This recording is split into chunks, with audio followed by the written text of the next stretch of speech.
For those just joining us, we're going to wait about 4 more minutes for all of our participants to come into the room. So thank you.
All right, looks like we'll wait 2 more minutes for our participants.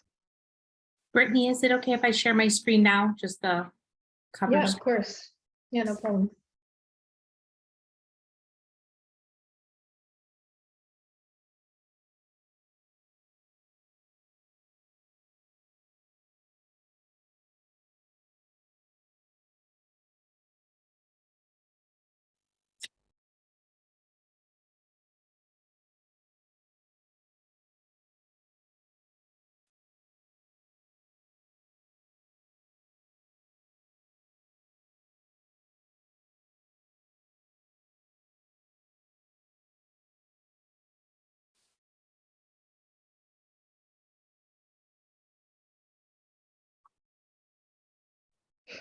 So before we have our presenter begin, I will give the 2 attendance links at the end of this session. Please fill both of those out so you can get your credit for being here. And this is room 5, session 6. And the title of this session is Student Learning First, Research and Examples of Tech in Service of Learning. We'll go ahead and get started. Sounds fantastic. How is everyone doing today? We're doing good. I know we're last session, right? Right before the closing keynote. So welcome everybody. So happy for you to be here. We're going to take a little ISTE standards journey and compare that with some of the research that is out there, as well as some examples from actual classroom instruction. So let me get started and just introduce myself briefly.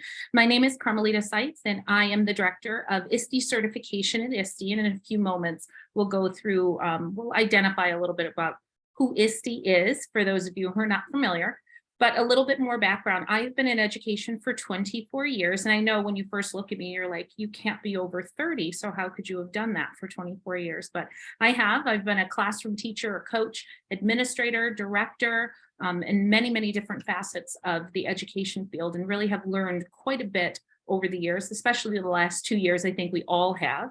I live in upstate New York, right by Canada. So when you say New York, not New York City, I'm about 7 hours away from New York City, so much farther. And yes, we did have a very large snowstorm. So if you heard anything about what's happening in Western New York, that's actually where I live. So I'm happy to take you on this tour of of ISTE and the ISTE standards. So a little bit about what we're going to talk about today. In a few moments, I'll talk a little bit more about ISTE for those of you who are not familiar, or for those of you who are familiar, just to give you some of the extra things that ISTE does. We're going to talk about our why as a group. We're going to have a couple interactives, so there'll be some items for you to interact with, as well as using the chat. So please use the chat as much as possible. Ask questions, give your thoughts, share out. I love when the chat is active.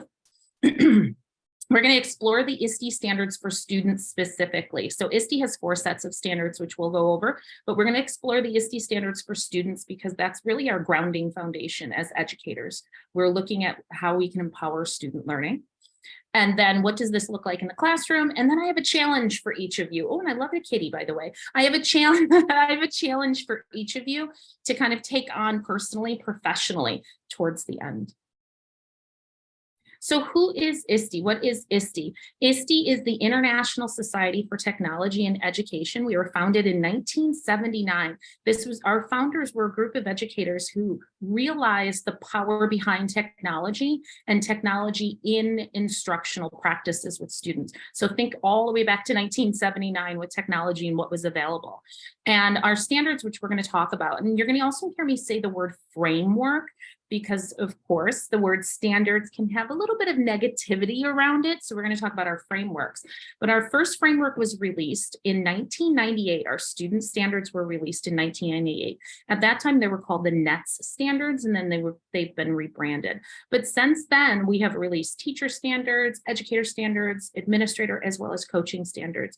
And they have a shelf life roughly about 7 to 8 years. So there's some power and a lot of research behind when we develop or enhance or refresh our standards, that they have a shelf life and they really can sustain the change in technology over periods of time. So who is ISTE and who do we work with? So we work with educators globally. We're an international organization that works with all roles of education. We also work with other nonprofits. ISTE is a nonprofit. We work with ministries and companies around the world. And so we do that in a variety of ways. We have our PLNs, our membership. And so that's a really large component of who we are. We have about 25,000 members that are active in our PLNs. We also have events. Has anyone been to the ISTE conference? Go ahead and use the chat. Has anyone been to the ISTE conference? Maybe heard of it? Not? Anyone? Okay, you can keep going. Heard wonderful things. Thank you, Jenny. Thank you. Heard wonderful things about the ISTE conference. It's one of the largest ed tech conferences available for educators, and it brings in about 15,000 attendees, 15,000 to 20,000 attendees. And it's a really high impact when it comes to examples of what's happening from leadership to classroom instruction. We also have professional learning, and that's actually my division that I fall in. We have online courses, we have certifications, and then we also have books and research articles. So we have our hands in many different areas when it comes to educational technology for classroom instruction as well as for leadership. Haven't been yet. Well, you know, we're going to be in Colorado in 2024, so at least we're a little bit closer. Okay, is everyone ready for their first interactive? So I'm going to shoot a link to you, and I pronounce this Trichter, I think, Trichter, but however you pronounce it, what I'm going to do is put a link in the chat, and I want to know your why. So I'm going to put the link in the chat, and I'm going to ask you to vote. And I'm going to switch over and see how we are. So don't do the pros and cons now. We're going to use that for another activity. But what I'd like you to do is vote. For the next year, what are your top 2 goals for your students in your school district or students in your class? What are your top 2 goals?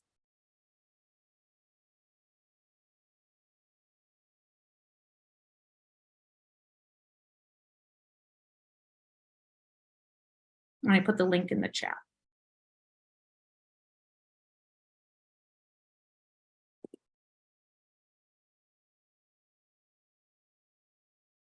I see challenge and stretch students' thinking, cultivate meaningful relationships with students.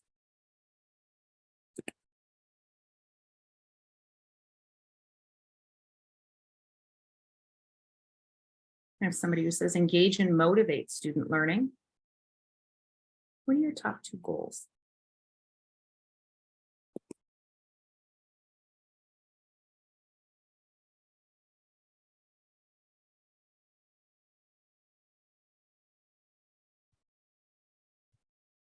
Give you another about 30 seconds.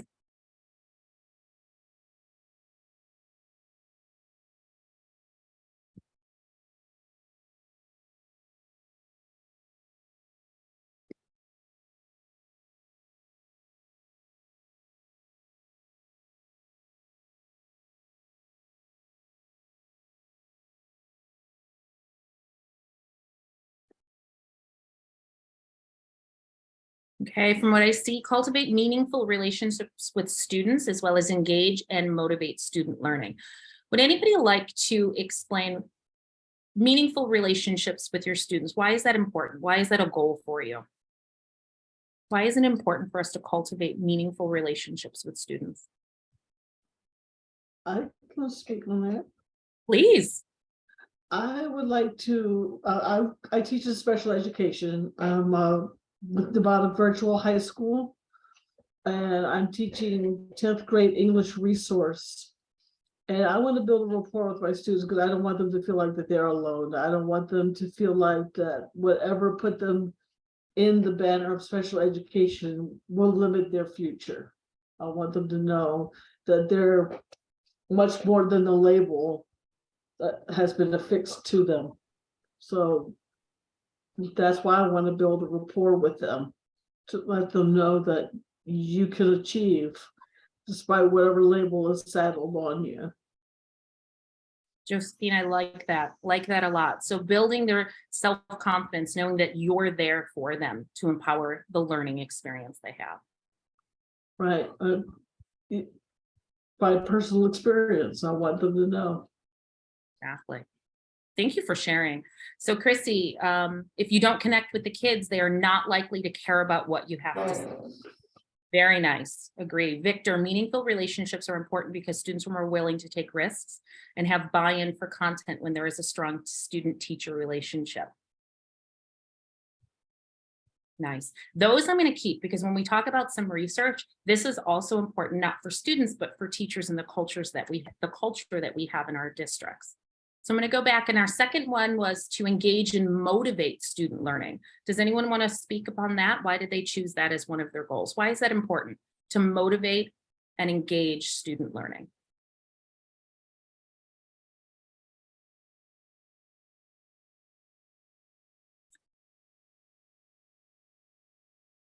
Why is it important for us to motivate students towards their learning? I'll speak again. Please do. Okay, it's important to motivate, especially in the field of special education.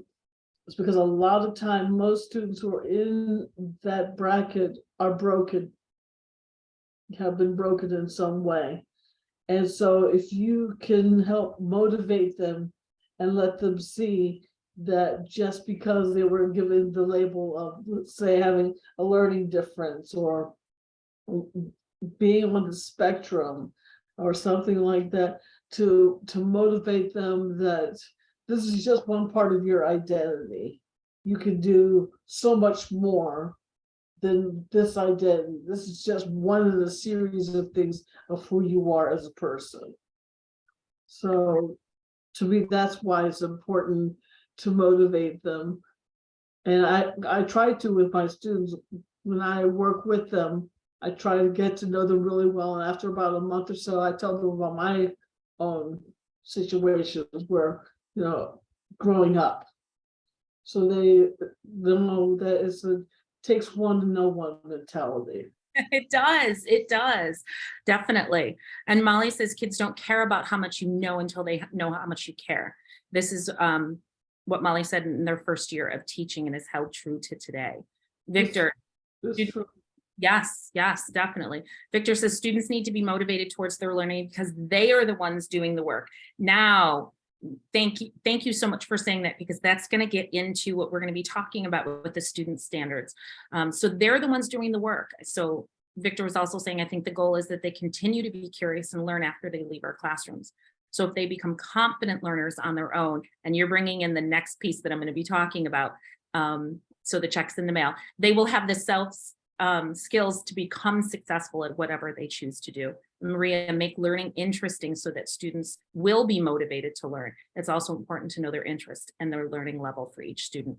Fully agree. And that is our why. And so thinking of your why, thinking of how that why can also bring in elements of technology, right? Because technology is everywhere. I have, as you saw from the picture, I have many little ones and even a larger, much larger child. And they're using technology all the time. This is their world, whether I was in it and started with it or you were, this is their world. And so Victor, when I had said, oh, you had kind of touched on something to talk about, learning to learn is the most important skill for our students. Learning how to learn. They can always follow directions. Students can follow directions, learners can follow directions, but when they're placed in a situation where they're actually learning their skills and how they learn, and Josephine, you're kind of touching upon that when you were talking about the different groups of students that you work with, then you're empowering their voice, you're empowering their ability to choose, and then you're also bringing in real world and authentic situations for students. And that's really what the student standards for ISTE, that's really what all of ISTE standards are around, is learning to learn, whether you're an administrator, a classroom educator, a coach, or a student. And so Nevada, the state of Nevada, has the Nevada Academic Content Standards for Integrated Technology, which are based on the ISTE student standards, which are 7 standard elements. We're going to break this down in a few minutes. I'm going to give you some vocabulary. I promise there's not a test, but I'm going to give you some vocabulary. But this is important to know what the student standards really mean and kind of diving into their deeper definitions to really cultivate what we were just talking about, which is our 2 main goals, right? Not only building those relationships with the students, but also giving them the ability to learn to go off on their own. So I want to make sure before I get in and unpack the standards, which I will in a moment, I'm going to put the standards in the chat, the link, so you can bring that up. I have a quick video. Let's make sure that's going to pop up, and I think my sound is on as well. And my video is not coming up for some reason. So hold on 1 second. You know what? I'm going to hold off on the video because I have another one, but let's go into the student standards. So I want to unpack the student standards and unpack a little bit of the vocabulary around the standards, and then I'll bring that video up. So there are 7 standards for the student standards: empowered learner, digital citizen, knowledge constructor, innovative designer, computational thinker, creative communicator, and global collaborator. I'm going to go through the lexicon right now, and then I would like for you each to take a few moments to unpack each one of these and start reading more about the standards. So this is the standard name. We're building some common lexicon here. This is the standard name for all of our standards. You start with the standard name. Then we have our standard statement. Our standard statement is like an overarching theme for each of the actions that are underneath that standard. So when I click and unpack or click and expand the accordion here, now I have indicators. These indicators are those action steps. So for the student standards, these indicators are the action steps for your learners, for your students, under that specific standard and standard statement. So again, I went over the standard name, the standard statement, and then these are the 4 indicators. Each standard has anywhere from 3 to 4 indicators under them. In addition to that, you'll see some blue lines here that are hyperlinked. This allows you to unpack those indicators for a deeper understanding of what ISTE is saying the definitions of those words mean. So what I'd like you to do is take about a minute or 2 and go through each group of standards, because we're going to come back and do an activity in a few moments around these. But what I'd like you to do is just really kind of read through them and unpack each one as you're reading through. So I'm going to give you about a minute for that, minute and a half.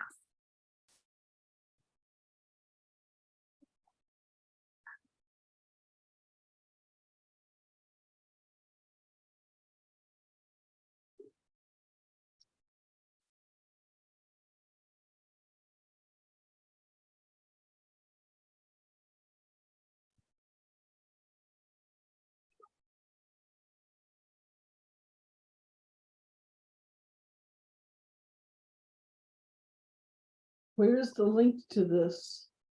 It is in the chat. I put the link to the, oh, I did not put the link to the standards in the chat. My apologies. There's the link to the student standards. Thank you, Joseph. Sure.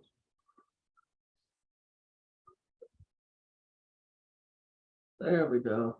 There you are.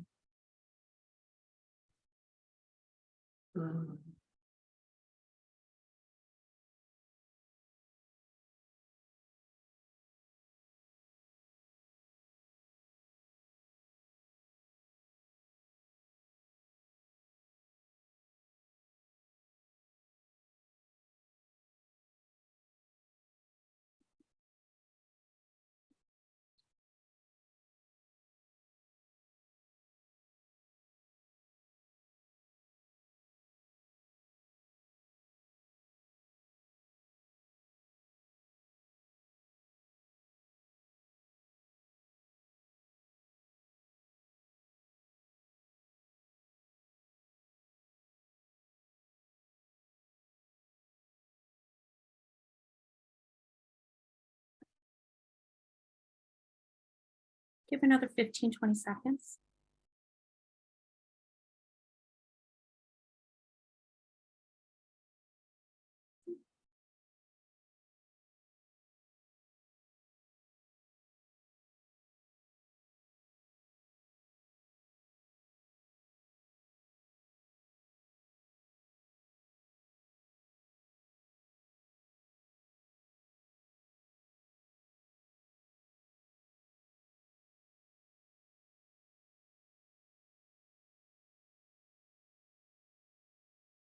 Okay, so I have the video that for some reason was not popping up in the presentation that I would like to share with you. And I'll also put the link to this video if you would like to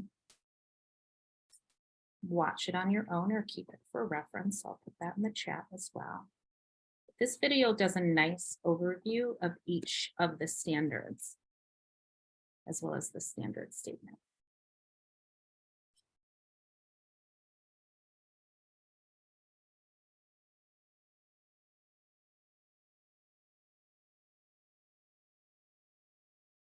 And it might be a little bit loud, so if it is, I'll turn it down.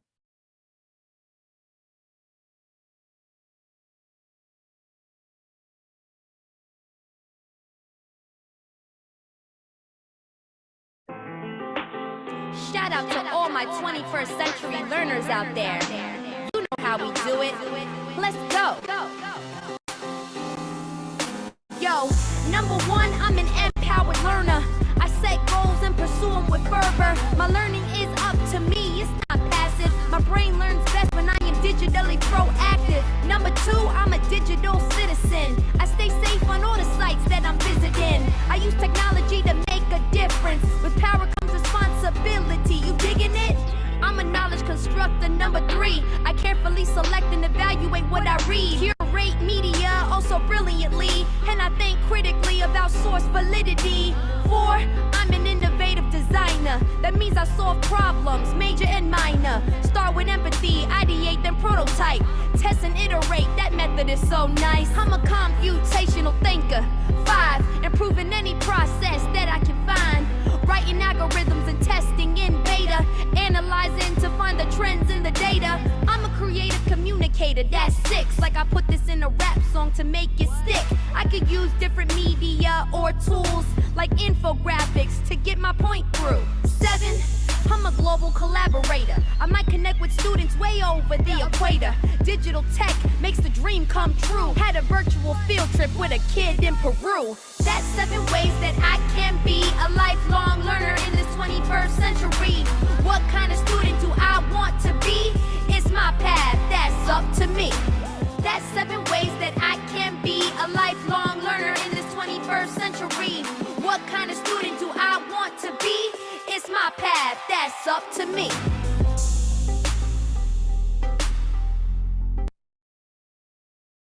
So a cute little video, but it really nicely goes over each of the standards and how it empowers student learning. So are you ready for another activity? And this one's going to be a little bit more because I'm going to ask everybody to tell us their decisions. What I like to do is give you a virtual buck. So you have the student standards. Hopefully you have them up. It's in the chat. I'm giving each person a virtual buck. And what I'd like you to do is take some time to explore the student standards now again, after watching the video and reading them maybe the first time. Which standard, if you had to spend your entire buck on a standard, which standard would it be? And then I'm going to ask you why. Why was it worth your full investment? So I'm going to give you about 2 to 3 minutes. Again, read through the standards, which standard and the indicators that go with the standard, not just the standard statement. Which standard would you spend your entire buck on? Why did you choose it? And why is this standard worth your investment? So I'm going to give you 2 minutes to figure out how you're going to spend that buck. And then we're going to share out as a group.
Okay.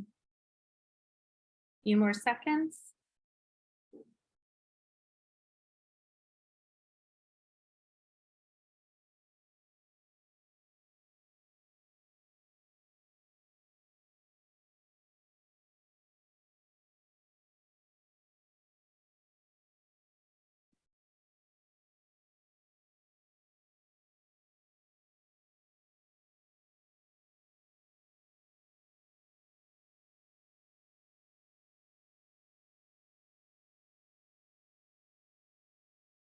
So I see some people are putting their decisions there.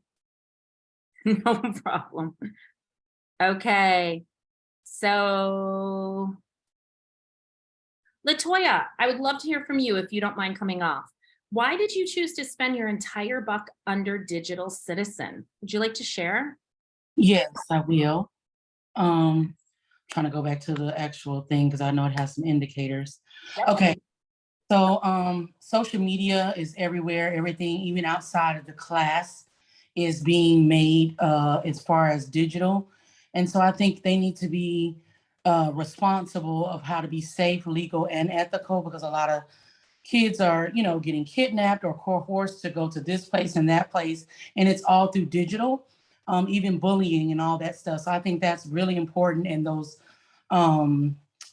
the A, B, C, and D goes down into specifics of how to maintain their identity, their safety, what to share, what not to share, because kids are coming out the womb now and pretty much have a phone or iPad or something is shoved in their face. And so off the top, they need to know how to, be able to handle that. Yeah. Oh, very nice. Thank you. Maria, I'm going to choose you, Maria, if you don't mind, because you really drilled down into the indicator and I love it. So Maria, would you spend your whole entire buck on 1.1a or the whole standard in general? Okay, no problem. I chose 1.1a because I'm a special educator and I believe that every student needs to be responsible of their own learning. So if they will learn to set their personal learning goals, so they will know like what they need to achieve, so that they will do their best and be motivated to reach that goal. So they will create their own steps on how to meet their goal so that they will be successful. Yes. And it looks like Josephine and Victor both agree with you, even though Victor, it seems like you were right there in the middle. You weren't quite sure where to spend your buck. Victor, would you like to talk a little bit about that? You said empowered learner, but then you're like, I think maybe global collaborator.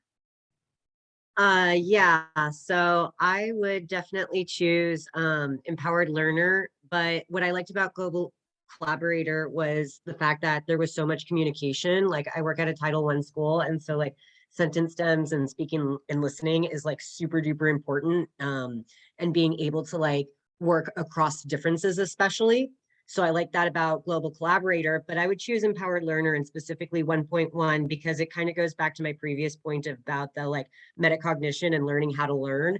A lot of my students, and granted, I work with elementary, so like they need a lot more support than some of the older students, but a lot of them don't know like if they're successful at an activity, what to do if they're not successful. And so I think it's very important that they develop a skill set to help them understand what learning goals are important to them and how to achieve them. Thank you so much. Nice share. Thank you. Thank you. Marcy and Julia also kind of talked about knowledge constructor. Marcy, would you like to share why you picked knowledge constructor? You don't have to if you don't want to. Julia, would you like to share why you picked 1.3b specifically? Yeah, I wrote in there because of the misinformation that's out there online. It used to be before the internet, we were told don't believe everything you see on TV. And now it's don't believe everything you see on TV or online. But also for purposes of like, you know, kids getting catfished by, could be predators who are pretending to be kids their age and things like that. Definitely. Thank you. Would anybody else like to share where they spent their buck? Thank you, everybody, for unpacking your thinking. Especially if you chose a different section. I think this group really, the citizen, the knowledge constructor, the empowered learning. Did anybody pick innovative designer, computational thinker, creative communicator, global collaborator? Did anyone choose to pick that to spend their buck? I would like to share.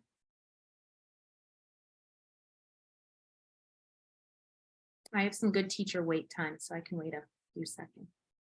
I didn't choose that, but I chose empowered learner. I chose it because a lot of times in special education, one of the things as a special education student is that you don't feel empowered. You don't feel like you're in control of anything. So if you can be the one to call the shots, as it were, that would also empower the learner. I mean, because in special education, we have IEPs, individualized educational programs. We put goals and benchmarks for students. And you know, that's the job of we teachers. But if the student has a voice and is able to contribute to their own of what do you want to get out of this? What is your goal for yourself? If you had to write benchmarks or goals for your IEP, what would it be?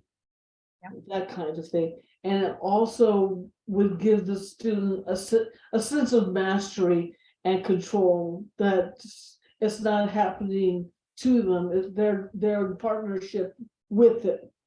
It's not something done to them. They're collaborating, because after all, they're the expert in the reason why they're in special education. Yep. They're the expert of what it's like to be ADD or to learn differently, or to be on the spectrum, or to be hearing impaired. So to involve them in getting them to make goals, I think would be very empowering, and it would definitely boost their self-esteem, which is very commonly sorely lacking in this department. And that goes back to the activity when we voted just a few minutes ago, and cultivating meaningful relationships with students. Cannot cultivate those meaningful relationships without also allowing them to take ownership of their learning, because you're empowering them and you're telling them they have a voice, they have a choice, and what they think matters. And so I think that's probably why the group chose that. They elected those, and also really are focusing on the empowered learner, the digital citizen, and the knowledge constructor, because those are really those components that are saying to the students, you have this and you can be successful in this, and I trust you. I have confidence in you. And that really is a good foundation of what the ISTE standards are, is empowering students to take ownership and that autonomy and saying, I have control. And many special ed students or special needs students don't always feel that way. They don't always feel like they have control, and giving them the power and having a step back and becoming more of a facilitator and less of a director of the information allows them to have that, allows them to do that. I agree with you on that, because if they feel like they have a voice, they don't feel like, well, okay, we're just doing what you say for us to do. But if they have a voice and a platform in which their words are valued, it would help them also, I think, in the classroom as well, as one participation. I agree with you. So let's talk about a little bit about research.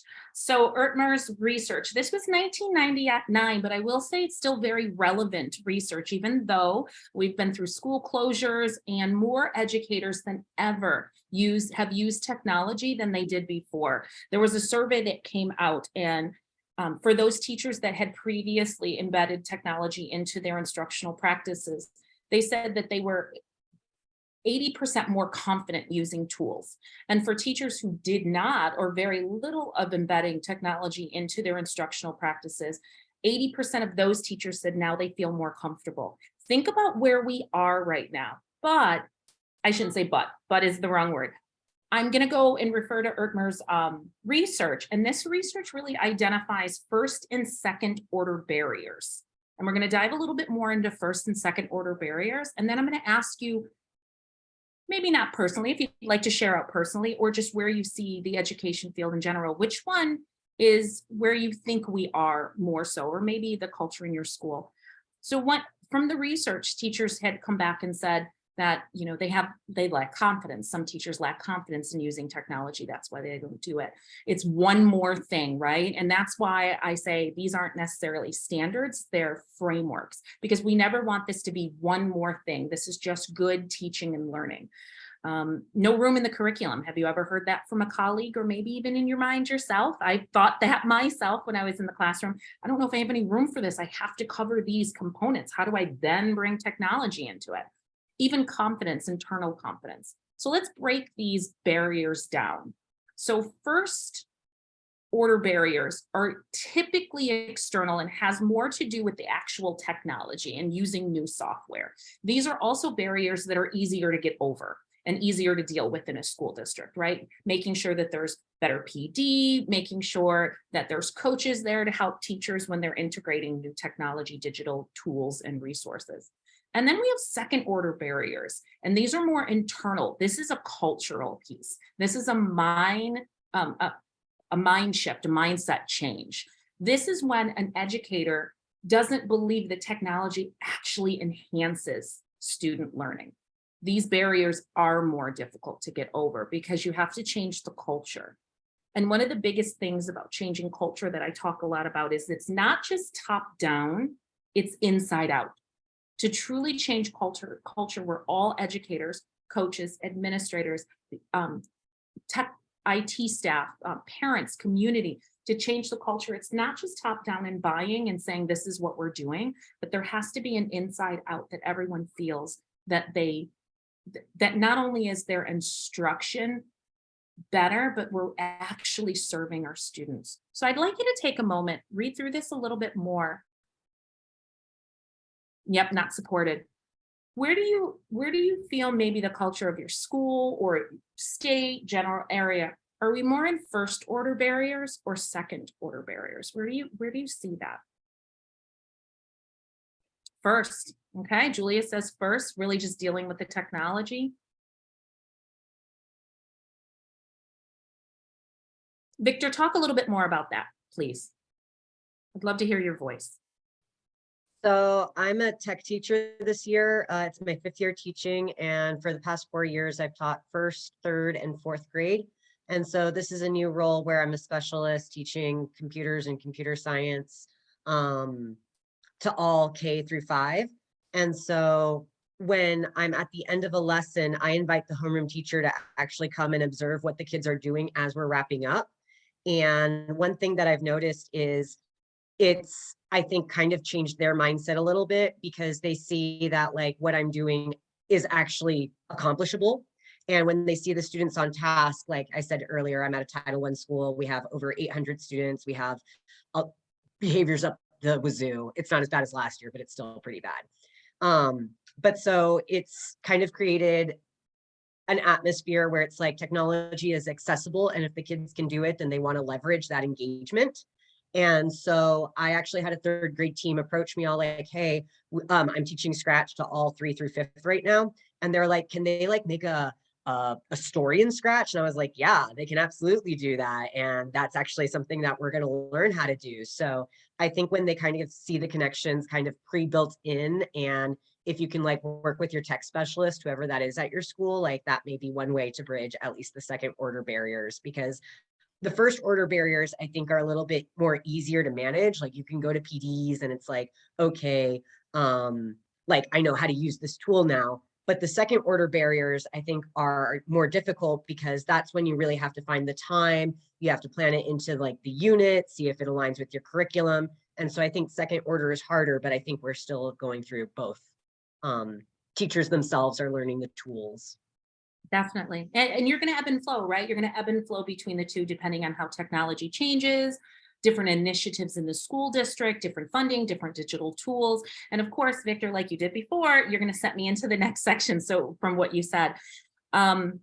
So thank you for sharing in the chat. I think that is important, really, to identify that. And even having educators identify, is it more of a first order barrier that I'm fighting against, or is it more of an internal piece that I'm fighting against? And Victor, you were talking about modeling. And I think that's a huge power, is modeling what this looks like. So a teacher who might be struggling with those second order barriers, see that it does work, and so that they feel more open to be able to accept that change. And that's when we get into, what does the ISTE standards look like in the classroom? Because we can write them on paper, we can put them on a website, we can have unpacking, it can look like a beautiful website. But if we don't know what this actually looks like in the classroom, are we truly convinced that this changes the way that the students learn and empowers student learning? I know we've all heard this before: tell me and I forget, teach me and I may remember, but involve me and I learn. When you were reading through the ISTE standards and going through all of the indicators and unpacking, one of the things that really should have come straight out into your face is, this is involvement. We involve students in their learning. The educator, the teacher, is there to set up the learning environment, design the learning activities, but the students need to be active in their own learning in order for them to not only grasp the concept, but to feel valued and to feel like they have a voice. So let me just pull out a little bit, and I'm going to pull out my mom hat here. So my oldest is 23. I have a 10-year-old, an 8-year-old, and a 6-year-old. Don't ask. I had a moment of lapse there between the gap. I was at the finish line and then I started all over again. But my younger students, what do they love to do? They love to create. They're dying to be on TikTok. They're dying to make YouTube videos. They want to take ownership of what they want to put out there, and they want to be creators, not consumers. I am 47. I am happy to say that out loud. My generation was okay to be consumers. That's what it was. This generation is not, and the newer generations coming in, they want to be creators. They want to be actively involved in what they're doing. So what I'd like you to do is just take a moment. I'm going to show one of the videos. All of these videos, though, I'm going to show you where they're linked here. All of these videos are linked in the standards. So this right here, each of these little video icons have about 1 to 2 minutes, not much longer than that, showing you how this particular indicator is in action in the classroom. But I'd like for us to watch one of them together.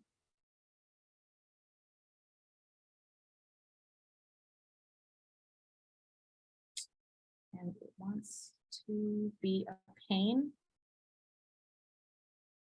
And it took us, so we're going to go here. That's why I have multiple. It's 2B. That's why I have multiple ones of them up. I think it was 2B. Yeah, 2B. As this is coming up, I do want to say what actually that was updated, so forget it. I don't need to say it. We renumbered our standards, so I wanted to make sure that that icon had that up there, or that image had that up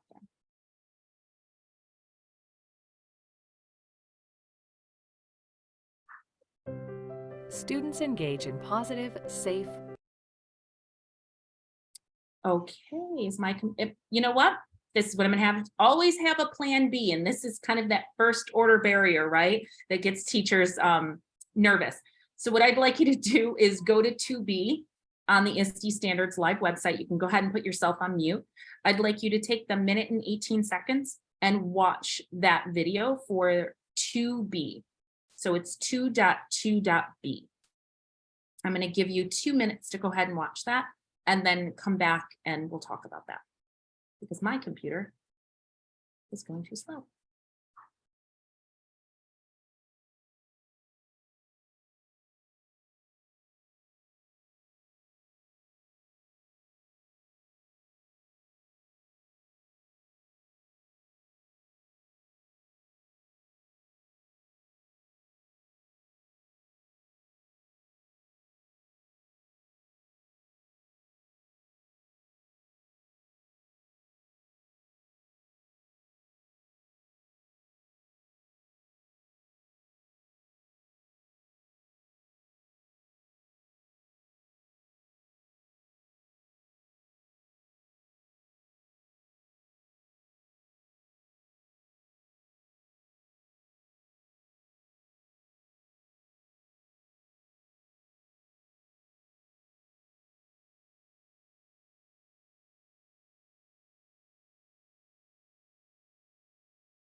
Anyone want to share what they saw happening in there?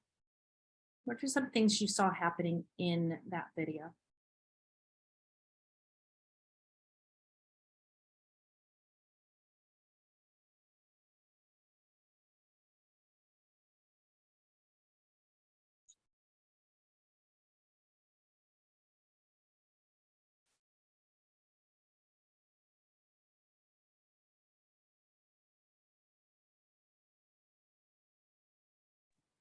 Sorry, I had to find it. I heard about the peer editing. I like that they're able to do that.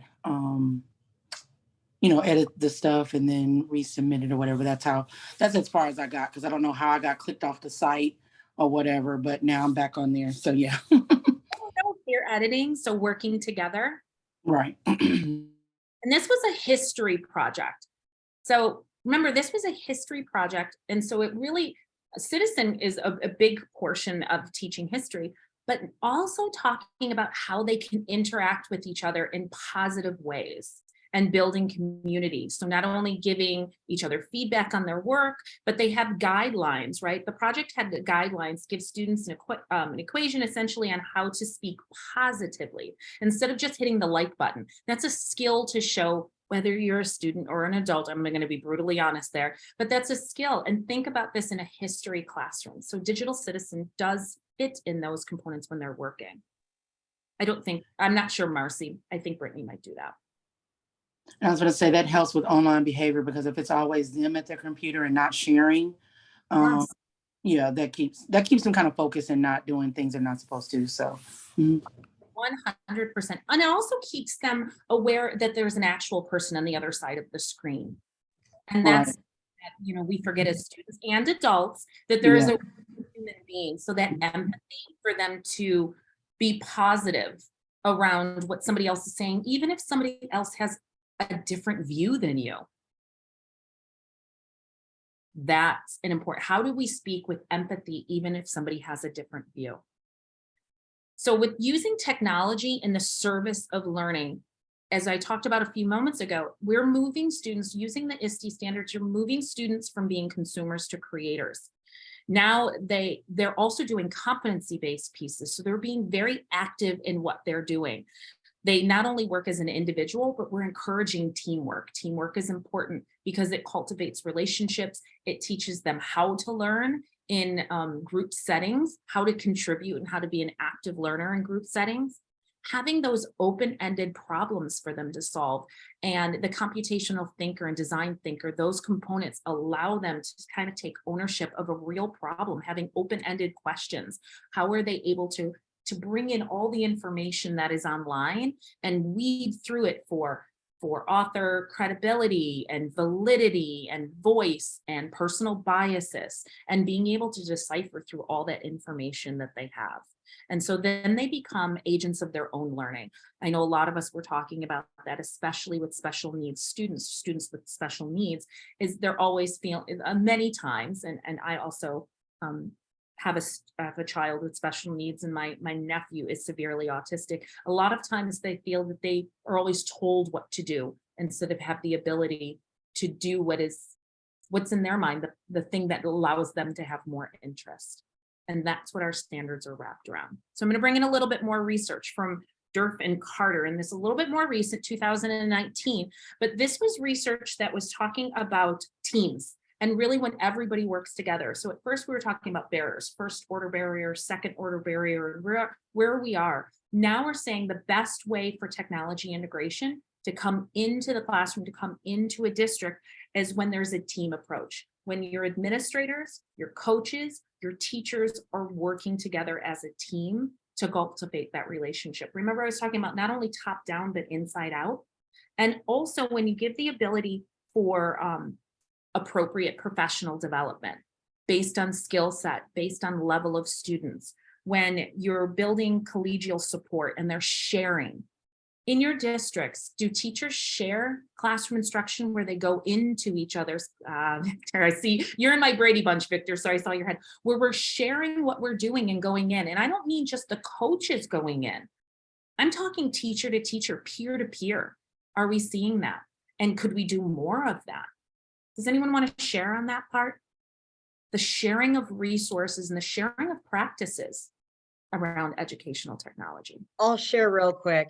This is actually a big concern right now at my school. And so we have new admin this year, and with everything that happened post-COVID, it's like kind of like putting out fires everywhere. But one of the things that we want to put our budget to is buying out preps for teachers to observe other teachers.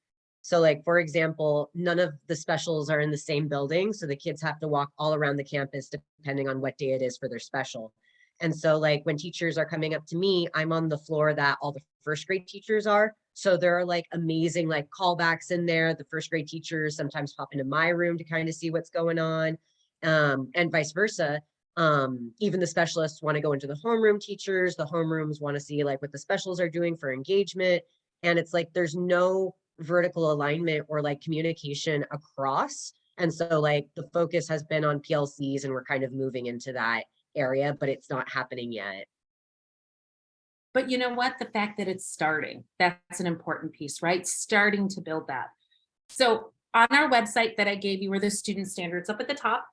On our website, if you click standards, you'll see the other 3 sets of standards, but our student standards really are just that grounding where we're all going. But based on Durf's and Carter's research, remember I said it's a team. It's a team that's going to build this. So we do have other sets of standards for educators, for leaders, as well as coaches. And if you think of a cascading effect, this is what it is. How does it start at the top when we're talking about planning and policy and purchasing? How does it go to your coaches when the coaches are modeling and empowering the teachers? What do the teachers need to know in order to be able to give this autonomy to students for them to meet their own student standards? So I know we only have a few more moments, so I'm going to skip over this activity because we kind of did it with spending a buck when we were talking about digital tools. But what I'll do is I'll put this in the chat, this link in the chat, if you would like to come back and do this particular one. Well, there we go. If you want to do this activity and talk about what tools that you have available in your district that align to each of the student standards. But this is a graphic or a visual that I really, really like, because it kind of lays out where do we want to be? What are our priorities? So as an educator, if our priorities are access to tools as a district, then what do we do for students? We can increase their productivity in those tools. If we want them to learn a little bit more how to use the tools fluently, then what we're doing is we're allowing them to create and connect. But if we bring in digital pedagogy, PedTech is a new word that is being coined, then you allow them to truly knowledge construct and transfer that knowledge. So where do you want to be in these scales for what you want to provide access to your students and your learners, and where you want them to be in their learning? Here's my challenge. We have 2 minutes. You can take a screenshot of this challenge if you wish. So now that you have read the student standards, you know you have access to other groups of standards, here's my 5-step challenge for you. What I'd like you to do over the next few months, few years, or the remaining of this school year, collaborate with other colleagues, other administrators or coaches to explore and unpack the standards. Take this information, take that lexicon that I gave you, start unpacking those with others. And then I want you to find some resource content and tools, any new or just even ones that are available in your district. And then think about a learning activity that you can redesign. Stretch your thinking, something that your students struggle with, or just a lesson. You know, I've done this learning activity for years, and let's see if I can enhance it and change. I'm looking for you to take that second order barrier in an area of your instruction and step out of your comfort zone. And then, kind of like the question that I pose, have another educator, have a coach, have an tried and true administrator come in, watch you provide that lesson, and get each other's feedback. Feedback is important for growth, not only for students, but for us as adults. And then celebrate and reflect on that. So go ahead and take a screenshot if you're up for the challenge. Really want you to think, how can I do something differently? Because when you learn a little, you're going to apply a little. When you learn a little, you're going to teach a little bit more. And when you learn a little bit, you're going to change a life. So I thank you for spending 55 minutes with me. If you're interested in any more information about ISTE, the ISTE standards, or just want to follow me on Twitter, please feel free to do so. I appreciate every single thing that you do. You're right there down with the students. I sit in the high seats as you're doing really the hard work. So I thank you for all of your time, all of your effort, and everything that you do to change a child's life. So thank you very much. And I'm so glad to spend that time with you today. Thank you so much. Welcome. Who's going to take the challenge? Anyone? There we go. I'm going to do it because it's actually one of the things I have to do for grad school. Literally, that's my capstone project for this semester. So I was like, oh, this is so relevant. Like maybe it's a sign So I'm gonna use like some robots we have for like a lesson that we normally do for bridging with like sequencing and loops. But we're gonna use the robots for it before we go on to like code.org for like the littles. Awesome. Thank you. Thank you, everybody. You have a wonderful rest of the conference, wonderful Saturday. And just think of me in upstate New York with 2 feet of snow as you're back. What room are we in? So thank you. Have a wonderful day, everybody. Thank you so Excuse me, much. what room are we in? Brittany, what room for the keynote? Sorry, this is room 5 and this is session 6. Make sure to fill out both or you will not receive a certificate. And then please make sure to go to our closing session. That is also required for a certificate. So, but thank you so much, Carmelita. It's very helpful information. Very positive. So thank you.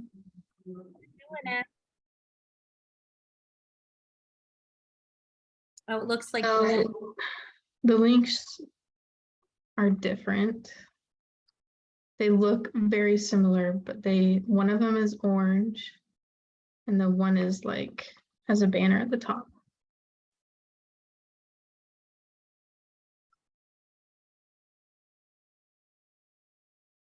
Okay. And then I will be here for a couple more minutes and then I'll join, this room will close and then we'll join the closing session.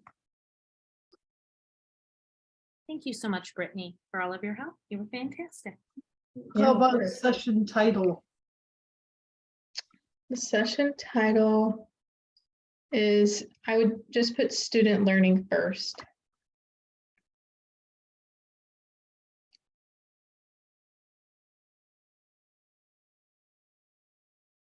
Student learning first. And it's session 6. Okay, awesome. All right. Thank you. Thank you.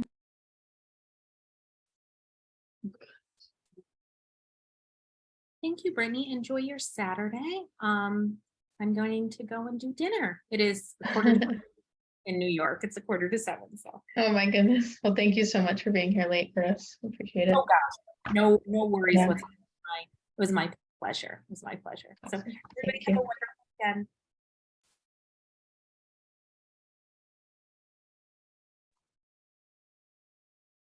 And then once you've filled out both of those, you can just go ahead and go to the closing.